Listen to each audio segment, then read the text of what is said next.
But there's one thing I want to address, because there's one question that's been asked by you guys recently more than any other, and that is a load of score marks in this roof, dashed slightly, gouges, red X's there.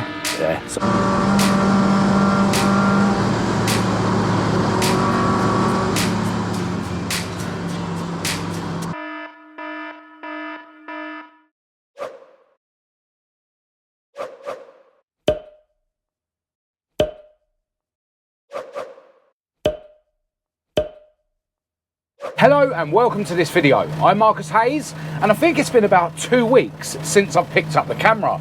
Massive shout out and a thanks to everyone who's been in touch asking after me. So where have I been? Well, I live quite a busy life, which I love, and every now and again I do feel like I need to come away from making videos, right?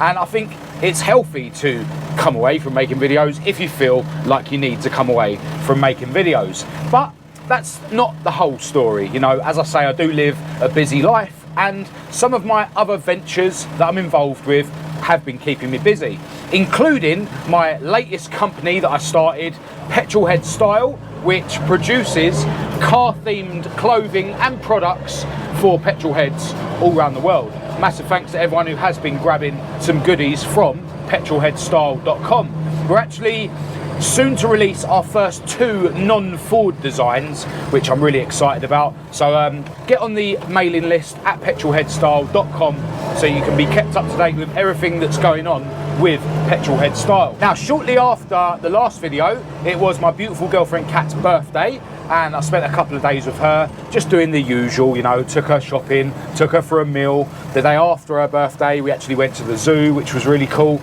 But the evening of Kat's birthday, I started feeling really ill. Now, it was some sort of bug, you know, some sort of cold or flu bug. You know, I don't know, I didn't bother going to the doctors, didn't bother getting tested for anything. But yeah, it was quite intense. Now, my lifestyle nowadays, because I do live quite a healthy and fit lifestyle, you know, I go to the gym regularly, I work out every day at home. So, you know, these sort of illnesses I feel like are more few and far between. But I also find that the last couple of times I've got ill, they have been really intense. And I think that might be just due to the fact that, you know, I am training a lot and I am, you know, focusing on my fitness and stuff. So, you know, although in general my body is literally in the best shape of my life, like I've never been stronger, but I'm also always fatigued, right? Because I'm working out every day. So I think, you know, yes, I get ill less often, but when I do get ill, because I sort of still try and crack on with my fitness as much as I can, I think the fatigue in my body means that these illnesses are a bit more intense. I don't know, or maybe just the last couple of bugs that I have caught have been quite strong. But, you know, I'm feeling a lot better now, you know, and I'm getting back into the swing of things. But, you know, whilst I was ill, I was still cracking on with my other ventures, you know, cracking on with non-car stuff as well. But over the last week or so, I have actually been cracking on with some jobs on the cars. I've done some bits on this car. I've also spent some time on Heidi, my Mordor Mark II Escort. And today I'm heading over to the garage to crack on with some more bits on the cars. And I thought I'd pick up the camera today to bring you guys up to date with where I'm at with the cars. Now, before that, I do need to stop off at Toolstation and grab something, and I might actually have to pass through to Halfords to pick something else up as well. And so I've got everything I need from Toolstation and from Halfords, so next stop is the other garage. But there's one thing I want to address, because there's one question that's been asked by you guys recently more than any other, and that is, am I going to be attending the Summit Run and Show over in Northern Ireland this year? And I'm pretty gutted to say that we just weren't able to go this year. It just wasn't financially viable, and yeah, I'm really gutted. I do see that event as the best event of the year. You know, the atmosphere over in Northern Ireland for my channel, and also just for the cars in general, is immense. The event, you know, the run over the mountains, 100+ miles of, you know, driving through Northern Irish and Irish countryside, up and over a mountain, you know, with another 100+ classic cars. It's just like nothing I've ever experienced, and I'm really grateful that I've been able to go for the last 3 years, but not this year, unfortunately. The first year that we were over there, I didn't have any of my cars, and I was very kindly lent a Group 4 rally car by a guy called AD. Massive shout out to you if you're watching.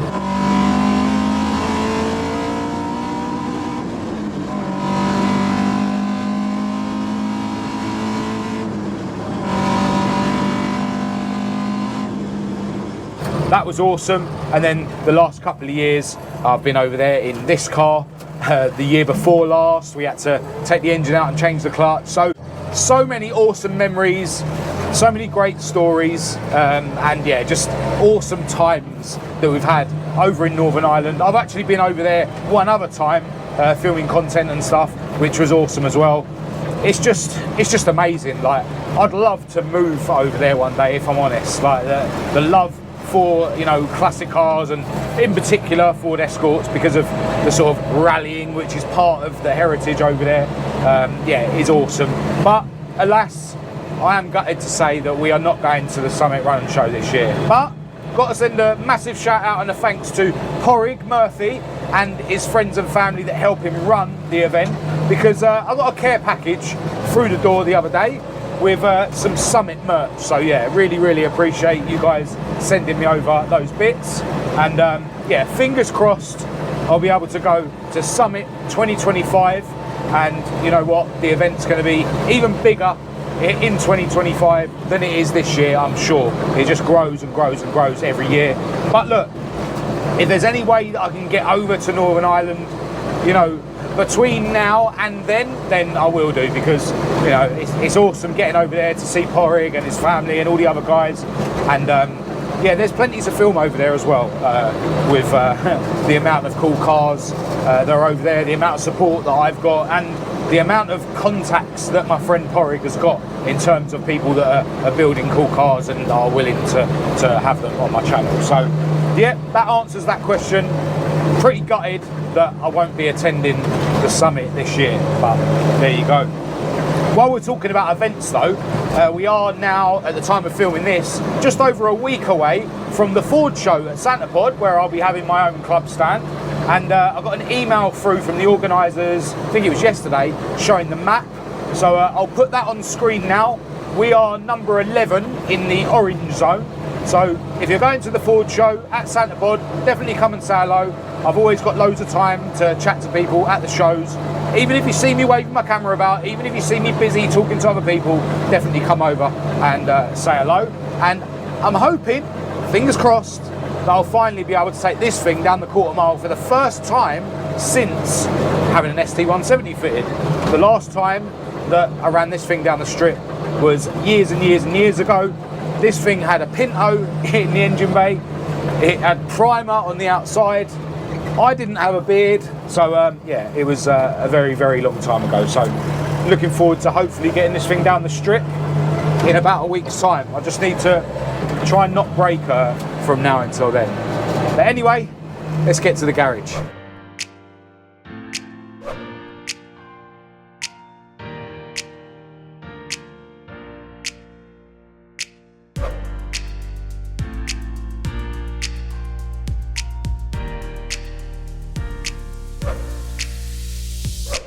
All right, as you can see, Heidi is looking a bit sorry for herself at the moment, all covered in masking.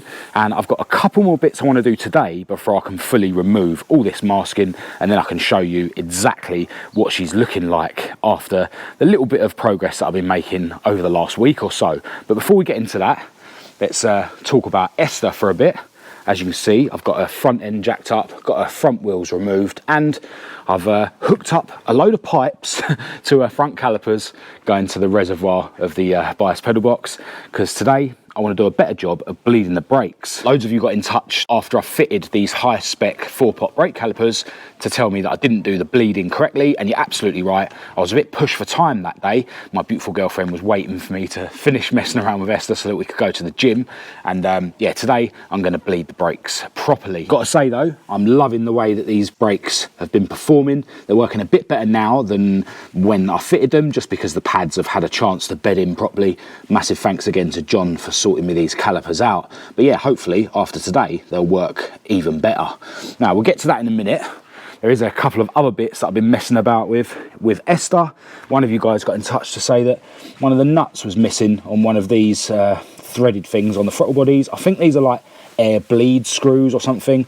With my setup, they're just fully wound in. They're not doing anything. And yeah, I checked that this one was still fully wound in. So even though the lock nut had wiggled its way off, the actual air bleed screw or whatever it is hadn't adjusted itself. They're all still screwed all the way in, and I've put a nut on there to hopefully keep it in its correct position. The guy that got in touch did actually recommend that I change these nuts for nylock nuts, but the nylocks that I've got, they're a bit too thick. The threaded thing in there isn't long enough for it to actually bite into the nylon of the nylock. So unless I can find some really thin nylocks, yeah, hopefully this nut will be all right. If any of them come loose in the future, maybe I'll put some Loctite on them or something. But yeah, the main thing is, even though that nut had come loose, the threaded thing hadn't come loose. It was still wound all the way in.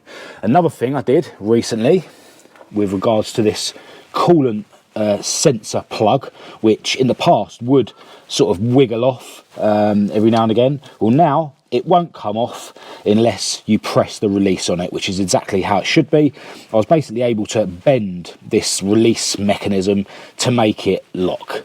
So yeah, no more overfueling issues that I've been having in the past when that pings off. Another thing I've done is I've finally given this thing a well overdue oil and filter change, and I of course used a genuine Ford oil filter, and these are available on my website at marcushayesuk.com. Part of me doesn't want to say this, but so far got no oil leaks coming from this engine, which means the sump gasket didn't need doing, and yeah, the other couple of leaks that I dealt with recently seem to have made this engine leak free.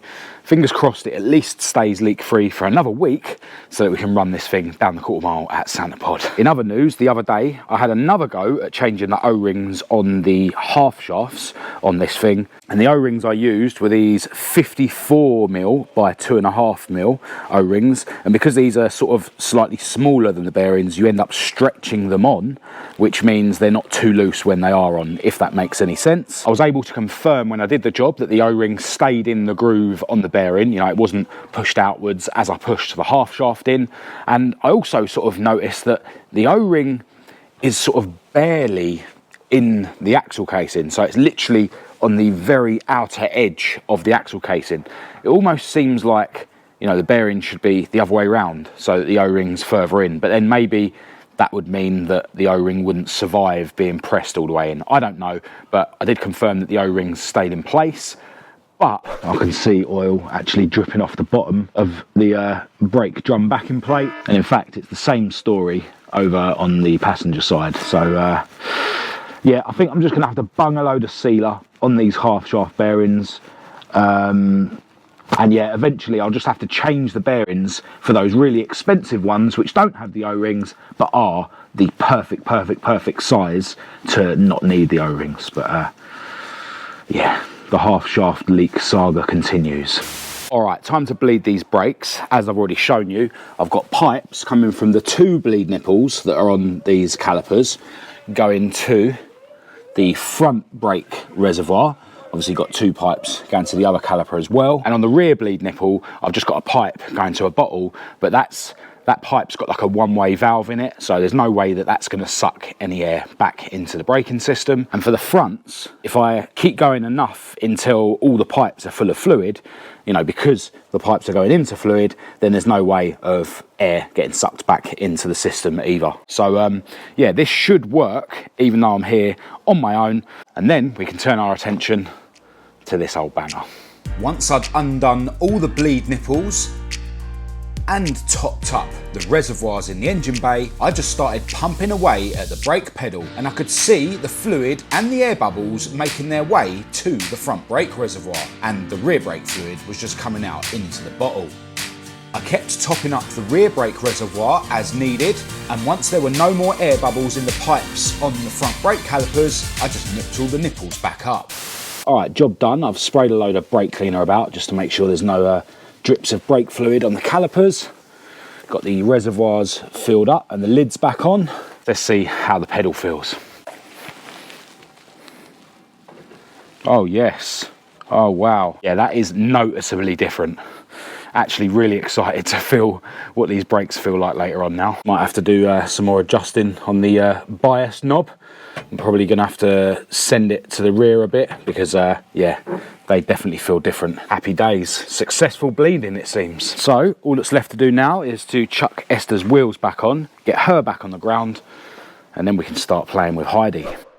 Alright, so the last time you saw this thing on the channel, I was basically going through the process of stripping all the primer off that had been put on by a previous owner, and yeah, just section by section, bare metaling the shell and putting on the epoxy primer that has been supplied by my friends at Kent Europe. And yeah, I think the last time you saw this on the channel, I'd basically done a load of bare metaling and primering round the rear end. I've left this bit bare metal because I still need to figure out what I'm going to do with this, whether I'm going to cut this out and re-weld it, or at least try and pull the dents out that have been put in this when they did this repair, before then putting a little bit of filler in and repairing it. And I've actually been talking to my good friend Rob, who's got like a puller tool. So if I don't decide to cut this out and redo it, we will at least be able to pull out these dents and put minimal filler back in. So yeah, them bits are still bare metal, as is this bit down here, because we found a load of rust around there. So yeah, I've left the bits that are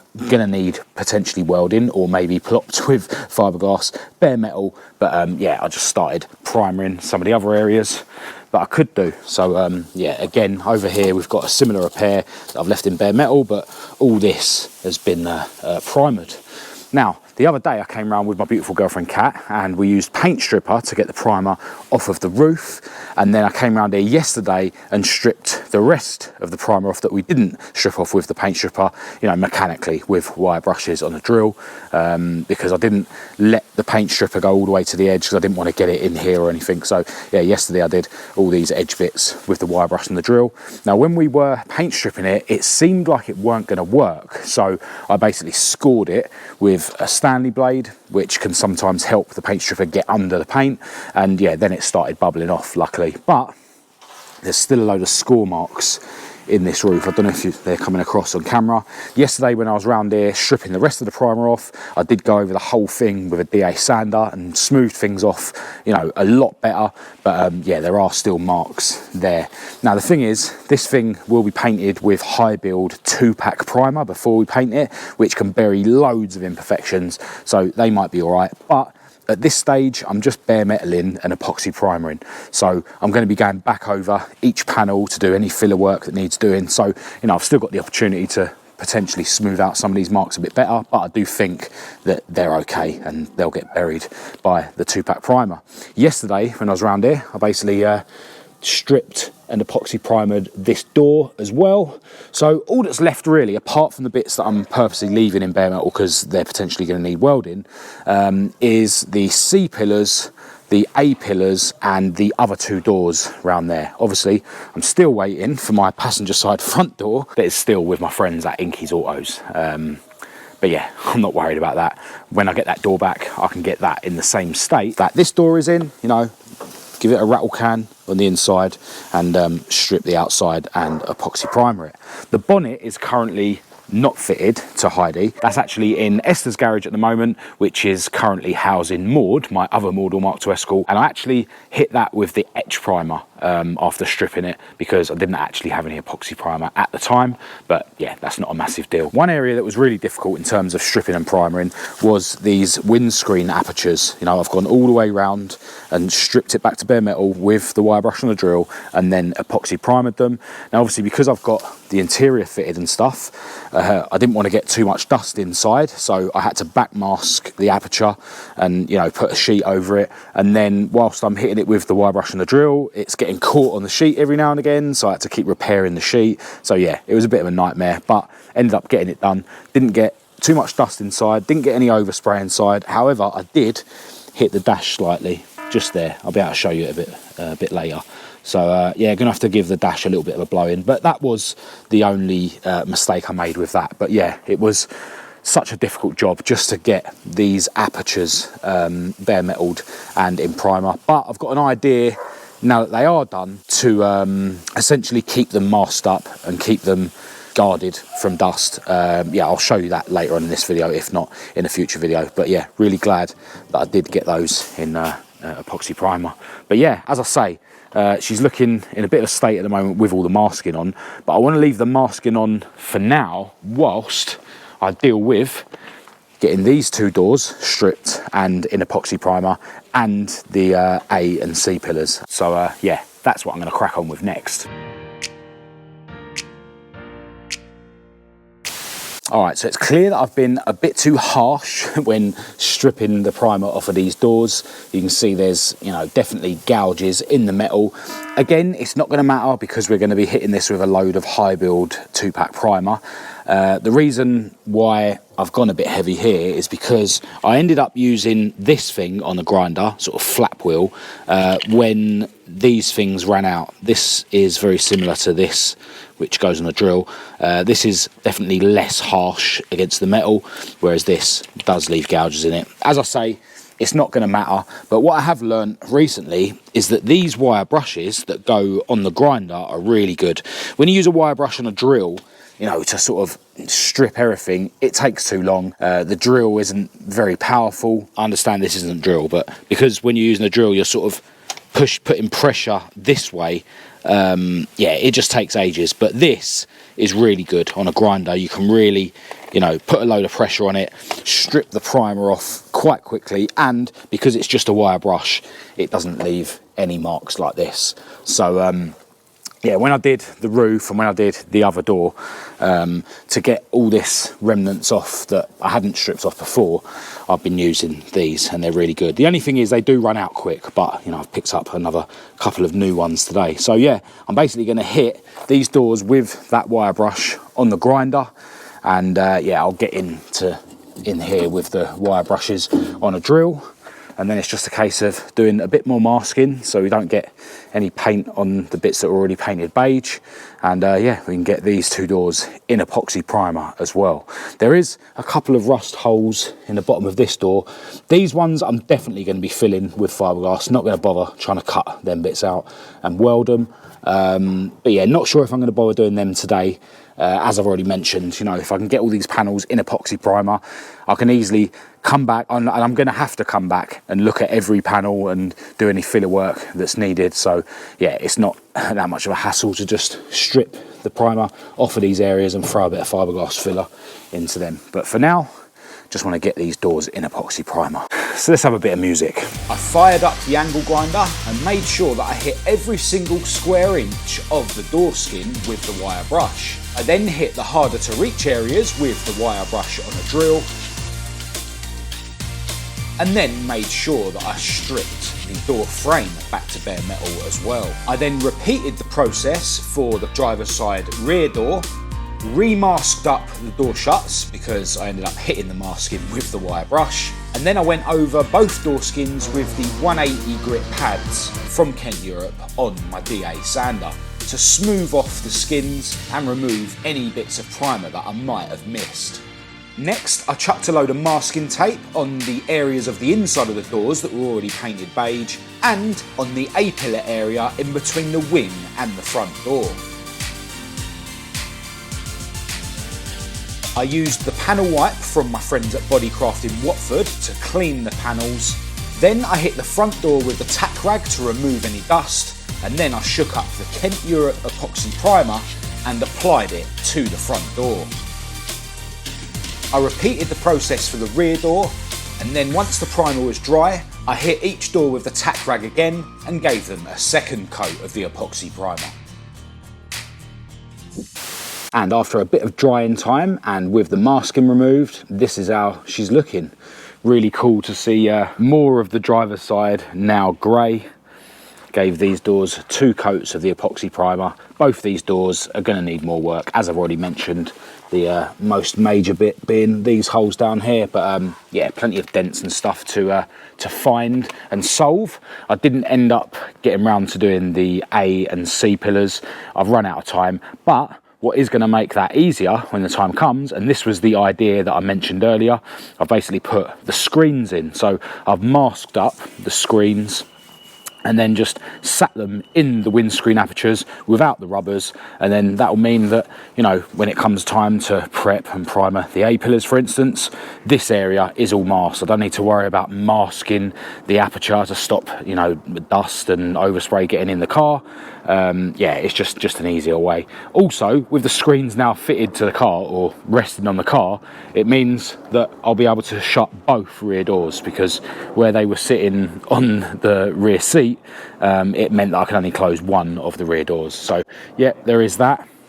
In terms of the job I just did on the doors, there is a couple of red X's to mention. I think it was on this rear door when I was hitting it with the wire brush around here.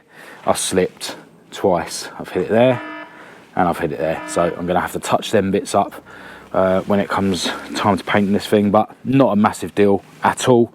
And yeah, just really glad that I've got another couple of panels in epoxy primer. So yeah, if we shut these and stand back a bit, yeah, it's actually looking really cool, seeing more and more of this in epoxy primer. Now I think in the next week or so I will crack on with doing the A and C pillars.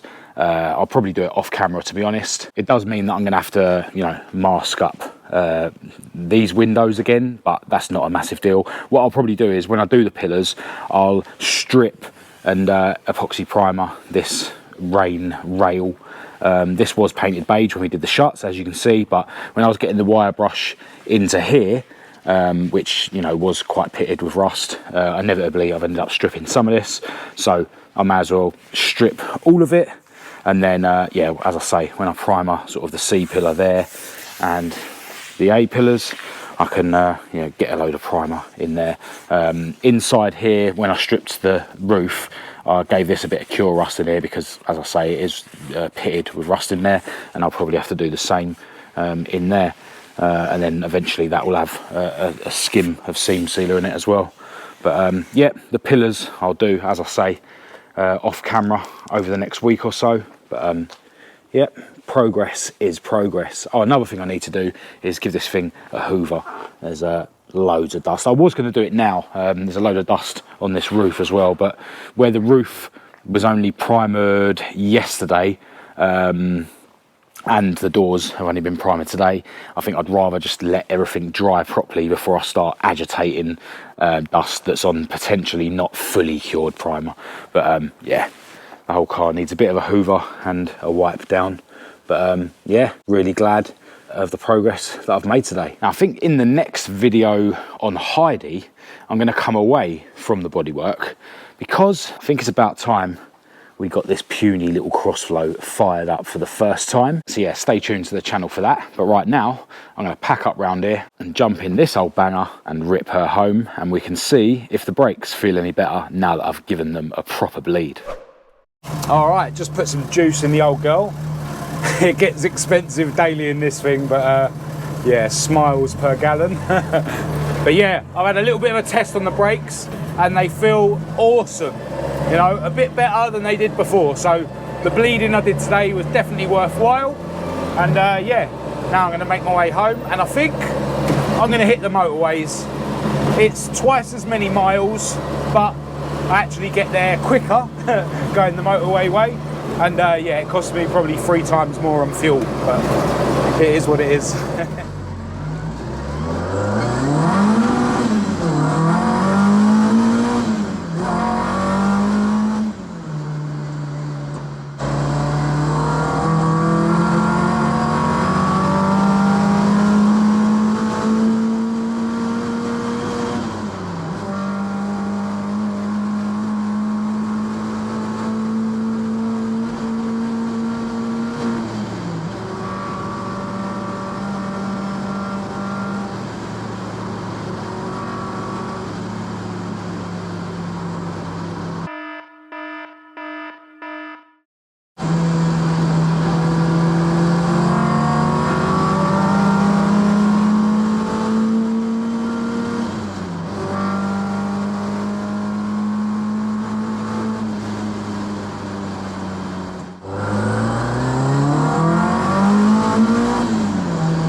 Right, so after an eventful drive, I've made it back home and it's time for me to have a shower and some much needed dinner.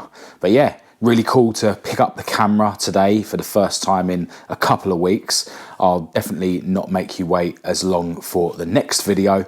But yeah, if you thought this video was any good, please do give it a thumbs up and a share. If you didn't, feel free to give it a thumbs down. Check the links in the description to follow me on social media. I'll also leave a link to my own website down there for you guys that want to grab some Marcus Hayes merchandise. Also, I'll leave a link to the Petrolhead Style website in the description for anyone who wants to grab any other cool car themed products. My email address will be down there as usual for anyone who wants to contact me. Before I go, got to send a huge thanks to my patrons for your ongoing support. But other than that, until next time, thanks for watching.